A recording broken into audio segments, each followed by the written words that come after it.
கோவில் கட்டுறது, இந்த கோவில் கட்டுறதுக்கு தூண்டுறது, நம்ம ஒரு சிலையை பிரதிஷ்டை பண்ணணுங்கிறதெல்லாம் தவறானது இல்லை. அது முன்ஜென்மத்தோட தொடர்புனால தான் அது நம்மளை அப்படி ஏற்படுத்துது, அதை ஒரு வடிவம் பண்ணுது. அப்போ அங்கே ஒரு குருநாதர் கிடைக்கிறாரு, இல்லை ஒரு குரு வழிகாட்டுறாருன்னா அது என்ன ஆகுதுன்னா, அதை அவர் என்ன பண்ணுவார்னா தெளிவடைய வச்சுருவார்.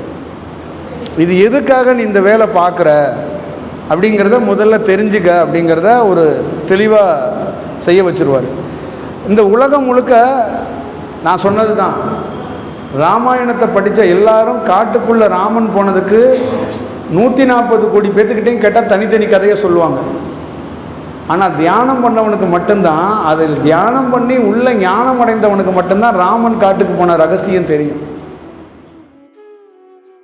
உள்ள இருக்கிற நேச்சர்லேருந்து வெளியில் வர்றதான், அதை எப்படி செய்யணுங்கிறது வடிவம் இருக்குது. அது நீங்கள் சரணாகதியில் இருங்க, உங்கள் குரு சூட்சமத்தில் வழி நடத்துவார். ஏன்னா உங்களுக்கு நேரடியாக வழி நடத்த முடியாது, உங்களை சூட்சமத்தில் தான் உங்களை வழி நடத்தணும். புரியுதுங்களா? உங்களுக்கு என்னன்னா உணர்வுகளில் சொல்லி, சுவாசத்தில் சொல்லி தான் உங்களை மாற்றம் அடைய வைக்கணும். மைக்கில் சொல்லி மாற்றம் அடைய வைக்க முடியாது. புரியுதுங்களா? உங்களை எப்போ எப்படி வசப்படுத்தணும்னு தெரியும். அப்படி நானும் செய்கிறேன், உங்கள் அப்பான்னு சொல்கிற சிவனும் செய்வார்.